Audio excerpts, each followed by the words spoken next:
बेटा हमने वॉल्यूम और प्रेशर और एटमॉस्फेरिक प्रेशर के बारे में जाना था। अब हम बात करेंगे टेम्परेचर के बारे में कि टेम्परेचर क्या है। तो जैसे हम लोग मानते हैं कि टेम्परेचर एक मेजरमेंट है किसी बॉडी की हॉटनेस है या एनर्जी का। कोई बॉडी कितनी हॉट है, कितनी भी हीट है उसमें हॉटनेस है, और या कितनी वो एनर्जी एसोसिएट करती है, इस चीज़ का मेज़र हम लोग किस फॉर्म में करते हैं, in the form of temperature. यानी कि it is measure of hotness of the system and energy of the system. किसी भी सिस्टम की हॉटनेस और एनर्जी को मेज़र करना ही उसका टेम्परेचर कहलाता है। ठीक है। As the temperature of the gas increases, the kinetic energy of gaseous molecule increases। ठीक है।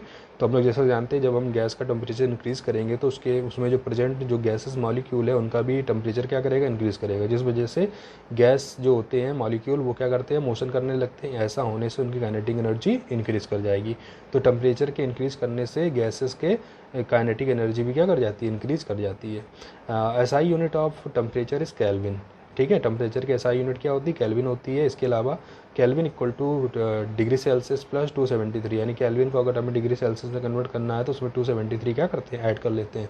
और इसके अलावा भी अदर मेजरमेंट ऑफ यूनिट हैं, यानी जैसे कि फ़ारेनहाइट में, केल्विन में और डिग्री सेल्सियस में भी एक दूसरे से इंटर रिलेटेड होते हैं, जिनको आप एक दूसरे में कन्वर्ट कर सकते हैं बाय दिस फार्मूला। ठीक है। तो ये कुछ डेफिनेशंस थी जो यहाँ पर यूज़ होती हैं, यानी प्रेशर, एटमॉस्फेरिक प्रेशर, वॉल्यूम और टेम्परेचर। इसके अलावा गैसेस स्टेट क्या है। ठीक है। अब हम बात करेंगे बेटा गैसियस लॉ के बारे में। ठीक है। गैस से रिलेटेड कुछ लॉ दिए गए हैं जो गैस के प्रेशर, वॉल्यूम और टेम्परेचर के बीच में रिलेशन को डिफाइन करते हैं कि प्रेशर पर टेम्परेचर, वॉल्यूम के इंटरचेंज होने से अदर जो फैक्टर उन पर क्या इफेक्ट पड़ेगा, यानी एक फैक्टर में अगर चेंजमेंट करते हैं तो दूसरे फैक्टर पर क्या इफेक्ट पड़ता है। ठीक है। तो इनको हम लोग गैसेस लॉ के नाम से जानते हैं। इसमें बेटा फर्स्ट है बॉयल्स लॉ। ठीक है। बॉयल्स लॉ को हम लोग प्रेशर डैश वॉल्यूम रिलेशनशिप के नाम से जानते हैं, क्योंकि बॉयल ने कि गैस के प्रेशर और वॉल्यूम के बीच में रिलेशन को डिफाइन करा था और कहा था कि अगर हम एक पर्टिकुलर टेम्परेचर पे गैस के प्रेशर को इंक्रीज़ करें तो उसका वॉल्यूम क्या करेगा, डिक्रीज़ करेगा। क्यों, जैसे जैसे प्रेशर हम बढ़ाते हैं गैस क्या होती है, कंप्रेस होने लगती है। यानी कंप्रेस होने से क्या होता है, जो उसका द्वारा कवर स्पेस है वो धीमे धीमे घटने लगता है। तो यानी प्रेशर बढ़ाएंगे तो वॉल्यूम क्या करता है, डिक्रीज़ करता है। बस यही रिलेशन बताया था बॉयल ने। बट ऐसा होने के लिए हमें टेम्परेचर क्या करना पड़ेगा, फिक्स करना पड़ेगा। ठीक है। तो वही चीज़ यहाँ पर कहा गया है, this law given by Robert Boyle in 1662।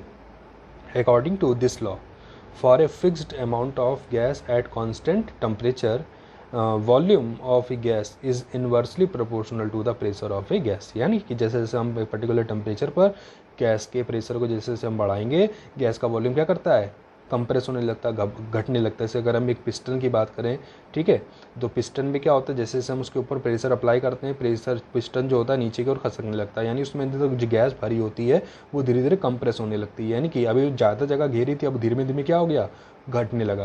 यानी कि अगर हम प्रेशर बढ़ाते हैं तो गैस का वॉल्यूम क्या कर जाएगा, डिक्रीज़ करेगा। और एक चीज़ के बढ़ने से अगर दूसरी चीज़ डिक्रीज़ कर जाए तो इसका मतलब एक दूसरे के इन्वर्सली प्रोपोर्शनल है।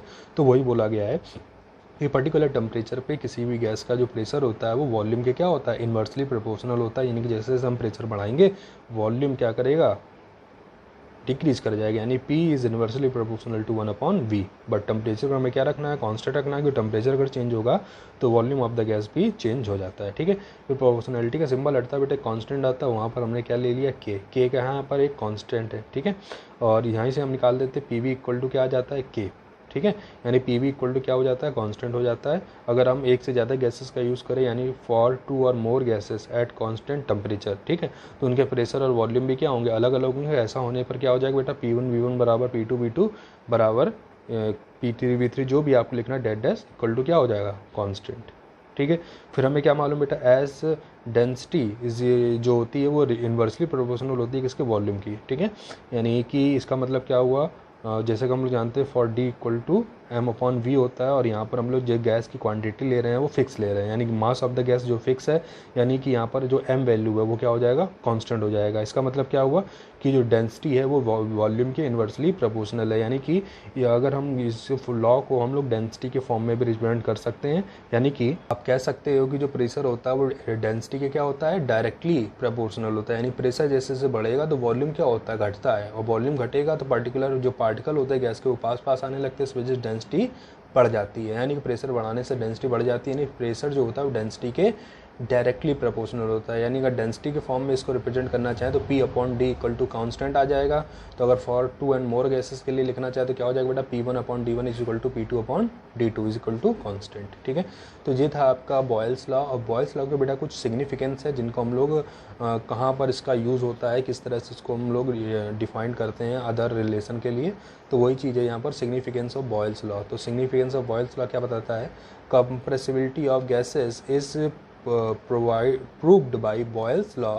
ठीक है, the more a gas is compressed the denser is become। ठीक है, the denser it become, तो ये क्या होने लगती है, डेंस होने लगती है। hence it can be concluded that at constant temperature for a fixed mass of a gas density is directly proportional to the pressure। ठीक है, तो ये कहते हैं कि जो गैस होती है वो प्रेशर के बढ़ाने के साथ, उनकी कंप्रेसिबिलिटी इंक्रीज़ करने के साथ, ठीक है, जो गैस होती है वो डेंसर होने लगती है। क्यों कि जैसे जैसे प्रेशर बढ़ेगा डेंसिटी ऑफ द गैस बढ़ेगी, यानी गैस क्या हो जाएगी और ज़्यादा पहले से डेंस हो जाएगी। ठीक है, यानी कि इसका मतलब क्या हुआ कि एक particular mass of the gas के लिए जो डेंसिटी होती है वो प्रेशर के क्या होती है, डायरेक्टली प्रोपोर्शनल होती है। यानी कि इसका मतलब क्या हुआ, इसको फॉर एग्जाम्पल के तौर पर हम समझते हैं कि at high altitude as the atmospheric pressure is low the air is less dense, as a result less oxygen is available for breathing, the person feels uneasiness, headache, etc.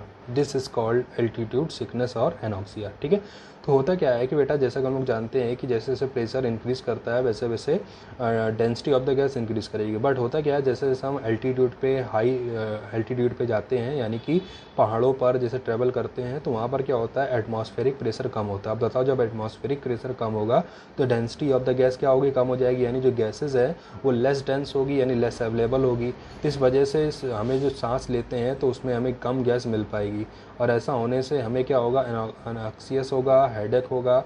ठीक है, जिसको हम लोग मतलब कि सिर दर्द होता है, जी मितलाना, इस तरह की दिक्कतें आती हैं, क्योंकि हमें ऑक्सीजन उतनी क्वांटिटी में नहीं मिल पाएगी जितनी हमें चाहिए।